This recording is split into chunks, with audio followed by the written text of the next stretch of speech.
ஏற்கனவே சொத்து விஷயத்துல எல்லாத்தையும் பேசி பங்கு பிரிச்சாச்சு. இன்னைக்கு இப்பவே போய் ரெஜிஸ்டர் பண்ணிடலாம் தான் எல்லாரையுமே வர சொல்றாங்க. என்ன உன்னை அடிக்க எவ்வளவு நேரம் ஆகும்? 10 பேரை வச்சாது உன்னை அடிக்க வைப்பேன்டா. எந்த நாளும் இந்த வீட்ல 2 அடுப்பு எரியவே கூடாது. ஒரு அடுப்பு தான். இருக்கிறவங்க நேரம் பார்த்து அட்ஜஸ்ட் பண்ணி சமைச்சுக்கணும். அதை விட்டுட்டு ரூம்ல அடுப்பு வச்சு சமைச்சுக்கிறேங்கிற பேச்சு வந்தா அது சரிப்பட்டு வராது.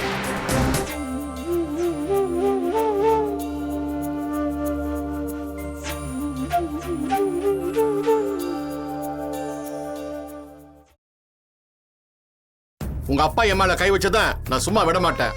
அமைதியா போறேன்னு பாக்காதீங்க. எங்க வச்சு பார்க்கணுமோ அங்க வச்சு பாப்பேன்.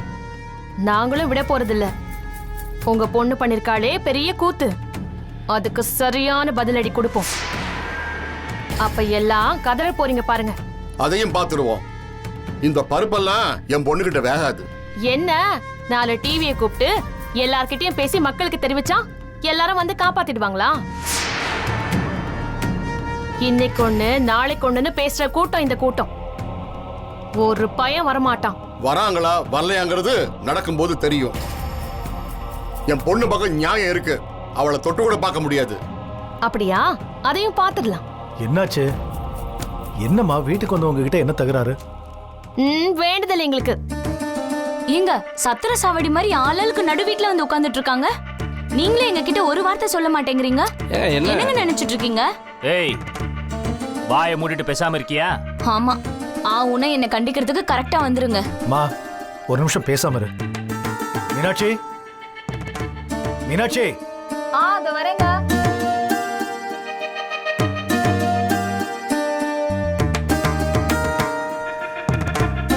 ஆனந்தி எங்கம்மா காணோம்? அப்பவே கிளம்பிட்டேன்னு சொன்னாங்க. இப்ப வந்துருவா. ஏ சரவணா, இது ஓம வேணா.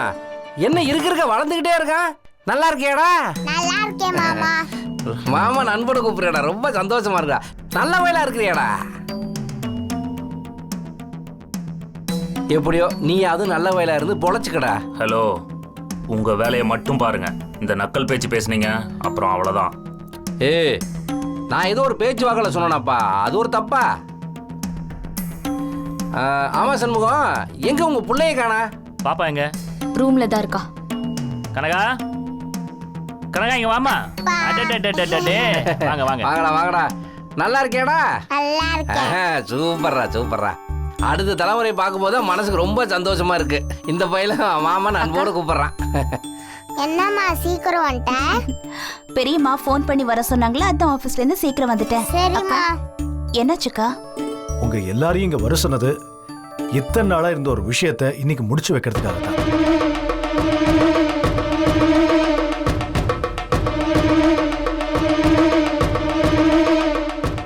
ஏற்கனவே சொத்து விஷயத்துல எல்லாத்தையும் பேசி பங்கு பிரிச்சாச்சு.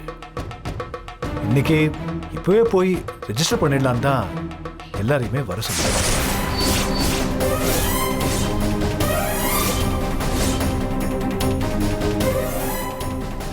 என் சைட்ல இருந்து எல்லா பேப்பர்ஸையும் ரெடி பண்ணிட்டேன். நம்ம உடனே ரெஜிஸ்டர் ஆபீஸ்க்கு போய் கையெழுத்து போட்டு வர வேண்டியதுதான். ஏங்க நிறுத்துங்க. என்ன நீங்க பேசிட்டே போறீங்க? என் புருஷன் தான் வீட்ல இல்லையே, அப்புறம் எப்படி ரெஜிஸ்டர் பண்ண முடியும்? மா, ஏற்கனவே ராஜேந்திரன் என்கிட்ட எழுதி கையெழுத்து போட்டு கொடுத்துருக்கான். என்னது? ஆமாம்மா, இத பாரு. இந்த சொத்தை பிரிக்கிற விஷயத்துல எனக்கு எந்த ஆட்சேபனையும் இல்ல. நீங்க இந்த சொத்து விஷயத்துல எந்த முடிவு எடுத்தாலும் நான் ஏத்துக்கிறேன்னு கையெழுத்து போட்டு கொடுத்துருக்கான். அவன் பங்க அவன் என்னைக்கு வேணாலும் வந்து பதிவு பண்ணிக்கலாம். ஏங்க என்னைக்குன்னா எப்படி? இப்படி திடீர் பண்ணி எல்லாத்தையும் பண்ணா என்ன அர்த்தம்? யாருக்கு என்னன்னு தெளிவா பேச வேண்டாமா? ஏற்கனவே 1000 தடவை அதை பத்தி பேசியாச்சு வைஜெயந்தி. அதுல எனக்கு உடன்பாடு இல்ல. என்ன உடன்பாடு இல்ல? மத்தத பத்தி எனக்கு கவலை இல்ல. ஆனா நீங்க எப்படி மொத்தமா இந்த வீட்டை தூக்கி அவகிட்ட கொடுக்கலாம்? இப்ப அவங்க வீட்டுக்காரர் வந்திருக்காருல்ல, இது அவர் பங்கு தானே. அவர்கிட்ட ஒரு யோசனை கேட்டீங்களா? அவருக்கு இதுல சம்மதமா? இந்த பாருமா, அத பத்தி உனக்கு என்னம்மா? சரி, இப்ப நானே கேக்குறேன். இந்த வீட்டை எப்படிங்க அவ பேர்ல எழுதலாம்? சரவணா, இந்த வீட்டை நாங்க ஆனந்தி பேர்ல எழுதல. இந்த வீட்டோட வாரிசு நீ. உனக்கு அடுத்தது உன் பையன் கார்த்திக் பேர்ல தான் இந்த வீடை எழுத போறோம். ஆ சொல்றீங்கல்ல, முதல்ல இந்த வீட்டோட வாரிசு நான், எனக்கு அப்புறம் தானே என் பையன். நீங்க முதல்ல எனக்கு சொத்தை கொடுங்க, என் கைக்கு வரட்டும், அதை நான் அனுபவிச்சுட்டு அப்புறம் நான் என் பிள்ளைக்கு கொடுத்துக்கிறேன். இப்ப நீங்க இருக்கிற இடத்த அனுபவிக்க வேண்டாம்னு நான் சொல்லவே இல்லையே. நீ தாராளமா இந்த வீட்டை அனுபவிக்கலாம். ஆனா இதை உன் பேர்ல ரெஜிஸ்டர் பண்ண மாட்டோம். நீங்க சொல்றதெல்லாம் என்னால ஒத்துக்க முடியாதுங்க. ஒத்துக்க முடியாதுன்னா உன்னால முடிஞ்சதை பாத்துக்கடா. ஏதாவது ஏடாகூடமா செய்யணும்னு நினைச்ச இந்த சொத்தெல்லாம் ஜென்மத்துக்கும் பிரிக்க முடியாது.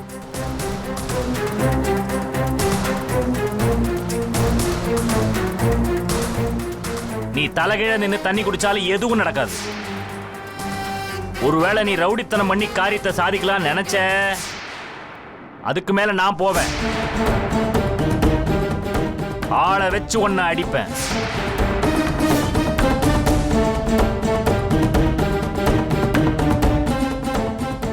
ஏய், என்னடா முறைக்கிற?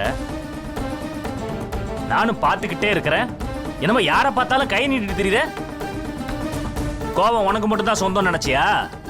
நீ 10 படி போனா நான் 1000 படி போவேன். என்ன உன்னை அடிக்க எவ்வளவு நேரம் ஆகும்? 10 பேரை வச்சாவது உன்னை அடிக்க வைப்பேன்டா.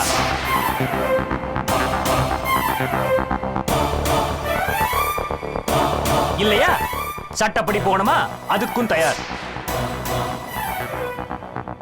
கோர்ட்டுக்கு போவோம். அங்க உன் பொண்டாட்டி யாரு இப்ப கூட்டிட்டு வந்து வச்சிருக்கிறியே அது யாருன்னு கோர்ட்ல பாத்துக்குவோம்.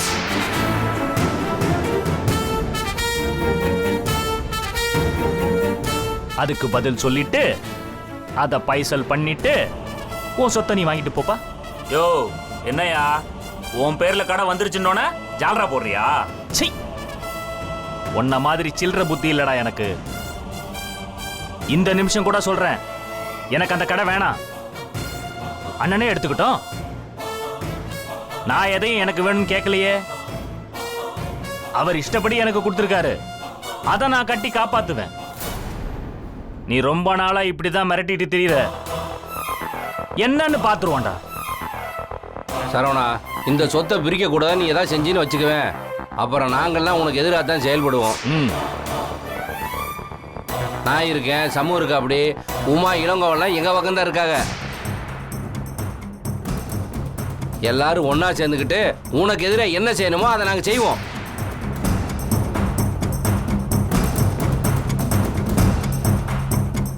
நீ எவ்வளோ பெரிய ஆளை பிடிச்சி என்ன செய்யணுமோ செஞ்சுக்கோ. நாங்களும் எங்களால் முடிஞ்சதை நாங்கள் செஞ்சுக்கிறோம், பார்த்துக்குவோம். நாங்கள் எதுக்கே சும்மா இருக்கணும்? எங்களுக்கு சொத்து வரக்கு லேட் ஆகுது இல்ல? யோ என்னமோ உங்க அப்பா சம்பாரிச்ச மாதிரி உரிமையா பேசுற. இது ஏன் அப்பா சொத்து, அதையே நீ ஓசில வாங்கிட்டு போற, அத மனசுல வச்சுட்டு பேசு. சரிப்பா, அதெல்லாம் அப்படியே இருந்துட்டு போகுது. இதெல்லாம் நீ வந்து கோர்ட்ல சொல்லு. நாங்களும் எங்க பக்கத்தில் உள்ள நியாயத்தை நான் கோர்ட்ல வந்து சொல்றோம்.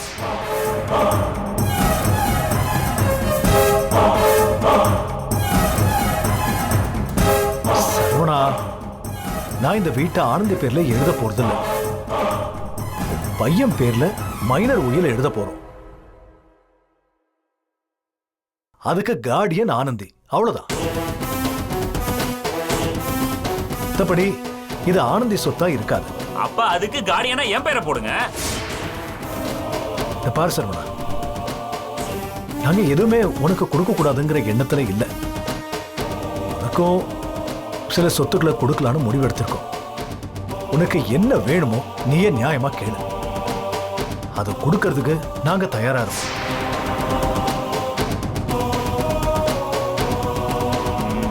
இல்லங்க, எல்லாம் சும்மா எதையோ சொல்லி என்ன குழப்புறீங்க.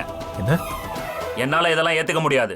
அண்ணே, ஏத்துக்க முடியாதுன்னா விடுங்கண்ணே, எதையும் பிரிக்க வேணாம், பாத்துருவோம். சேதுராமன் சார், கொஞ்சம் சொல்லி புரிய வைங்க. சரவணன், கொஞ்சம் வாங்க. ஹலோ, அவர் எங்க வெளியே கூப்பிடுறீங்க? எதுவா இருந்தாலும் இங்கேயே பேசுங்க. இல்லம்மா, நீங்க ஏதாவது சொல்லி குழப்பிட்டு இருப்பீங்க, இவருக்கு சில விஷயங்களை சொல்லி புரிய வைக்கணும். கொஞ்சம் வாங்க வாங்க.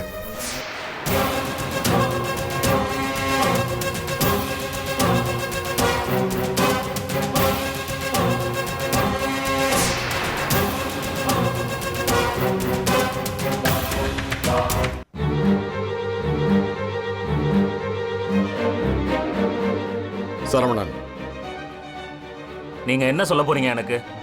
உங்களுக்கு உட்கார்ந்த இடத்துல சொத்து கிடைக்குது, அதுக்கு நான் இடைஞ்சலா இருக்கேன். என்ன பேசி கீசி உங்க வழிக்கு கொண்டு வரலான்னு பாக்குறீங்க. ஒரு விஷயம் நல்லா புரிஞ்சுக்கங்க சரவணன். இந்த நிமிஷம் வரைக்கும் உங்க சொத்தை கேட்டு நானா இந்த வீட்டு வாசல்ல வந்து நிக்கல. உங்க அண்ணன் என்ன ஃபோன் பண்ணி கூப்பிட்டாரு. என் பையனும் உமாவும் இங்க வந்தா அது சிக்கலாயிடும். ஆளாளுக்கு கருத்து சொல்லுவாங்கன்னு தான் அவங்கள நேரா ரெஜிஸ்டர் ஆஃபீஸ் வர சொல்லிட்டு நான் மட்டும் இங்க வந்தேன். அதே மாதிரி எல்லாம் நல்லபடியா நடந்தா வைரவம் பொண்டாட்டியும் அங்க வந்துட போறாங்க. எல்லாருக்கும் அவங்க சொத்து கிடைக்க போகுது. இப்ப வரைக்கும் நான் உங்க வீட்டுல வர சொத்தை கணக்கு போட்டு பார்க்கல. அது எனக்கு தேவையும் இல்லை. என்ன கொடுக்குறாங்களோ அதை வாங்கிட்டு நாங்க போக போறோம். எங்க கதையை விடுங்க. உங்க விஷயத்தை பொறுத்த வரைக்கும் உங்க புள்ளையோட எதிர்காலத்தை மனசுல வச்சுதான் சிவஞானம் இப்படி ஒரு முடிவு எடுத்திருக்கிறாரு. அதை நீங்க புரிஞ்சுக்கங்க. அது மட்டும் இல்லப்பா, நீங்க எந்த வழியில போனாலும் உங்களால எதுவும் செய்ய முடியாது. சட்டப்படி நீங்க பண்ணினது எவ்வளவு பெரிய தப்புன்னு உங்களுக்கு நல்லாவே தெரியும். இப்போ இந்த நிமிஷம் வரைக்கும் உங்க பேர்ல கம்ப்ளைண்ட் பண்ணா என்ன ஆகும்னு யோசிச்சு பாத்தீங்களா? என்னங்க மிரட்டுறீங்களா? இல்லப்பா, யதார்த்தத்தை தான் பேசுறேன். இதுக்கு முன்னாடி போய் ஜெயில்ல 10 நாள் இருந்து தானே வந்தீங்க. மேல மேல குத்திக்கிட்டு இருந்தா யாரா இருந்தாலும் கோபம் வரத்தானே செய்யும். இப்ப இவங்கெல்லாம் உங்க மிரட்டலுக்கு பயந்து உங்க மேல ஆக்ஷன் எடுக்காம இருக்காங்கன்னு நினைக்கிறீங்களா? அப்படி நினைச்சா நீங்க தான் முட்டாள். உங்க மேல இருக்கிற பாசத்தினால தான் உங்க விஷயத்துல பொறுமையா போறாங்களே தவிர உங்க மேல பயமெல்லாம் யாருக்குமே கிடையாது. சண்முகம் பேசுறத பாத்தீங்கல்ல, ஒரு லெவலுக்கு மேல அவரு சும்மா இருக்க மாட்டாரு. நீங்க படிச்ச பையன் தானே, உலகம் தெரிஞ்ச பையன் தானே. இதுல பாதி சொத்து உங்க அப்பா சம்பாதிச்சது, தாத்தா சொத்து பேரனுக்கு தான் சொந்தன்னு சட்டத்தில் இருக்குது. அதை நீங்க விற்க முடியாது, அனுபவிக்க தான் முடியும். சரி, மத்த சொத்தெல்லாம் கணக்குல வச்சா கூட அது எல்லாமே சிவஞானம் சுயமா சம்பாதிச்சு சேர்த்தது. அத அவர் யாருக்கு இஷ்டப்படுறாரோ அவங்களுக்கு எழுதி வைக்க எல்லா உரிமையும் அவருக்கு இருக்கு. இதுல நீங்க என்ன செய்ய முடியும்? அவங்க தான் சொல்றாங்களப்பா, வீடு மட்டும்தான் ஆனந்தி பேர்ல எழுத போறாங்கன்னு. ஆனந்தி பேர்ல கூட இல்ல, உங்க பையன் பேர்ல. ஆனந்தி ஜஸ்ட் கார்டியன் தான். மத்தபடி சொத்தை உங்க பேர்ல தரேன்னு சொல்றாங்கல்ல, அப்புறம் என்ன? அது மட்டும் இல்ல, நாளைக்கே உங்க புள்ள விஷயத்துல நீங்களும் ஆனந்தியும் ஒத்து போனா, ஏங்க அது ஒருவேளை ஒத்து போனா உங்களை கார்டியனா மாத்த போறாங்க. இல்ல கோர்ட் படி ஏறி உங்க பையன் உங்களுக்கு சாதகமா பேசினா அது தானா நடக்க போகுது. அவ்வளவுதானே? இத பாருப்பா, எனக்கு சண்முகம் மேல 1000 வெறுப்பு இருக்கு, வருத்தமும் இருக்கு. ஆனா இன்னைக்கு அதே சண்முகம் பேசுற விஷயம் கரெக்டா இருக்கு. அடிதடின்னு வரும்போது ஒவ்வொரு தடையும் கையை ஓங்கிட்டு போனீங்க. அவரை விட நீங்க பலசாலி, அடிக்க கூட செய்யலாம். ஆனா இன்னைக்கு அவர் என்ன சொல்றாரு? ஆளை வச்சு அடிப்பேன்னு பேசுறாரு. அப்படி ஒரு வார்த்தை வந்துருச்சுன்னா அந்த எண்ணம் அவர் மனசுல வந்துருச்சுல்ல, அதுக்கப்புறம் லிமிட்டே கிடையாதுப்பா. இன்னொரு விஷயம் சரவணன், வீரமணி ஒரு சப்போர்ட்டா நம்பி அவர் பொண்ணோட பேச்சை கேட்கறது ரொம்ப பெரிய முட்டாள்தனம். அதை நான் என் அனுபவத்துல சொல்றேன். கேட்கறதும் கேட்காததும் உங்க இஷ்டம்.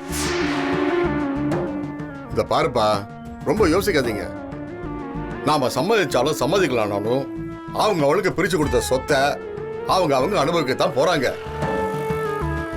எல்லாம் பிரிச்சு விட்டாச்சே, அது நம்ம கையில வரணும், அதுதான் பாக்கி. எங்களுக்கு சொத்தை ரெஜிஸ்டர் பண்றதுல எந்த ஒரு பிரச்சனையும் இல்லை. சொத்தை வாடகைக்கு விட போறாங்க, வாடகை வரப்போகுது, அதை நாங்க எடுத்துக்க போறோம். ஆனா உங்களுக்கு எந்த சொத்து இன்னும் வரலையே, உங்களுக்கு எதுவும் இன்னும் பிரிக்கலையே. அப்படி நீங்க ஒத்து வரலன்னா இழப்பு உங்களுக்கு மட்டும்தான். அதே மாதிரி இன்னொரு விஷயம்ப்பா, இப்ப நீங்க சொத்தை பிரிக்க ஒத்துக்கிட்டா ஆனந்தி கிட்ட பேசி ஏ சில்ஸ் கூட உங்க பேர்ல மாத்தி தரதா சொல்றாங்க. எல்லாத்தையும் யோசிச்சு பாருங்க. இதுக்கு நீங்க சம்மதிக்கிறது தான் உங்களுக்கு நல்லது. இல்லைங்க, இது சரியா வராது. சரிப்பா, சரியா வரத விட்டுருங்க. ஏங்க, அவ இப்ப கையெழுத்து போடுவாளா? போடுவாப்பா. இப்போதைக்கு ஆனந்தி பேர்ல இந்த வீடு மட்டும் தான் இருக்க போகுது. அது என்னைக்கா இருந்தாலும் உங்க பையன் சொத்து. அதுல உங்களுக்கு உரிமை இருக்கு, நீங்க அனுபவிச்சுக்கலாம். ஏப்பா இவ்வளவு பேசுறீங்களே, நான் ஒரு விஷயம் உங்ககிட்ட கேட்கட்டுமா? முறைப்படி டைவர்ஸ் ஆகாம இன்னொரு பொண்ணை கூட்டிட்டு வந்து இதே வீட்டுல வச்சிருக்கிறது எவ்வளவு பெரிய தப்பு.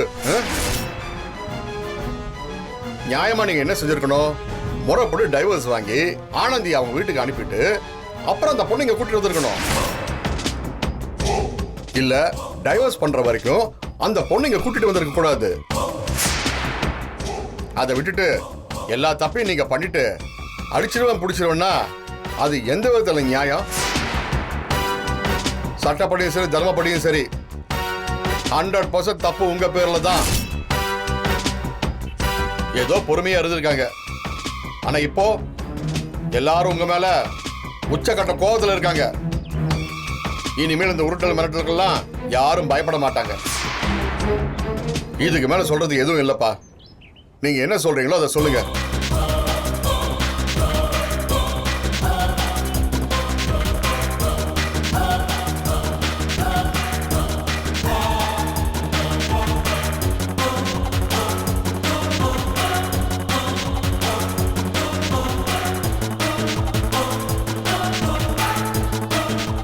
சரி, நான் ஒத்துக்கிறேன்.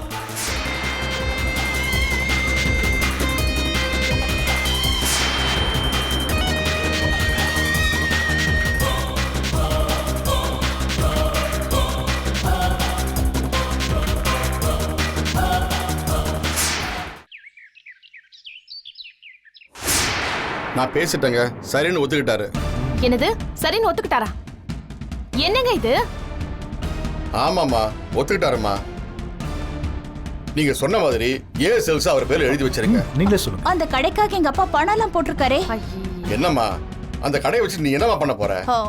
இல்ல கடைக்காக இல்ல, அதுல எங்க அப்பா பணம். அதான் ஆனந்தி, அதான் இந்த வீட்டு விஷயத்துல அவன் விட்டு கொடுக்குறேன்னு சொல்லிட்டான் இல்ல. அது எப்படிங்க விட்டு கொடுக்குறேன் நீங்களா முடிவு பண்ணலாம்? அநியாயம் பண்றீங்க நீங்க. நானும் பாக்குறேன் என் புருஷன் வராம எப்படி நீங்க ரெஜிஸ்டர் பண்றீங்கன்னு.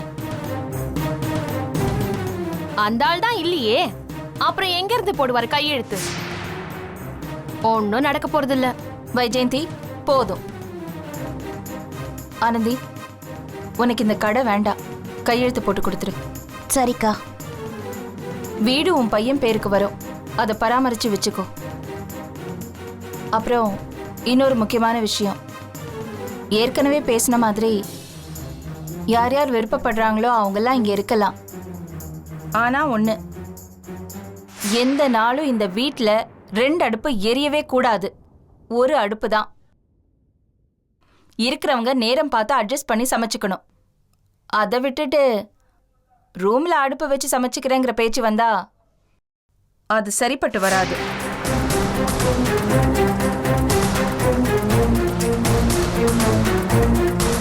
சரி, கிளம்பலாமா? நல்ல நேரம் போகுது. ஏங்க என்னங்க இது? கொஞ்சம் யோசிச்சு பண்ணுங்க. நட்டாஷா வேற வீட்ல இல்ல. இந்த நேரத்துல இப்படி ஒரு முடிவு எடுக்கிறது சத்தியமா சரியில்லைங்க. கொஞ்சமாவது யோசிங்க. இந்த குடும்பத்துக்கும் நடாஷாவுக்கும் என்ன சம்பந்தம்? இது எங்க சொத்து, நாங்க தான் முடிவெடுப்போம். இதுல வேற யாரும் பேச தேவையில்லை.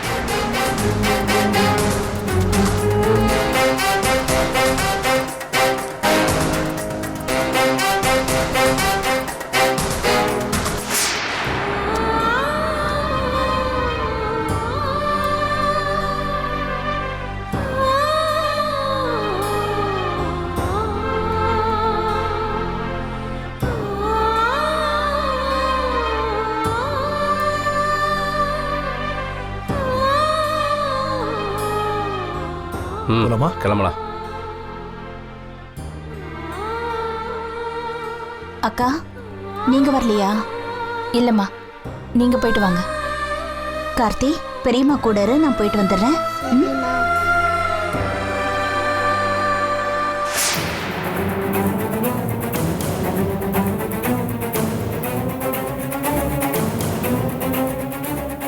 வைஜெயந்தி இப்படி ஆயிடுச்சு?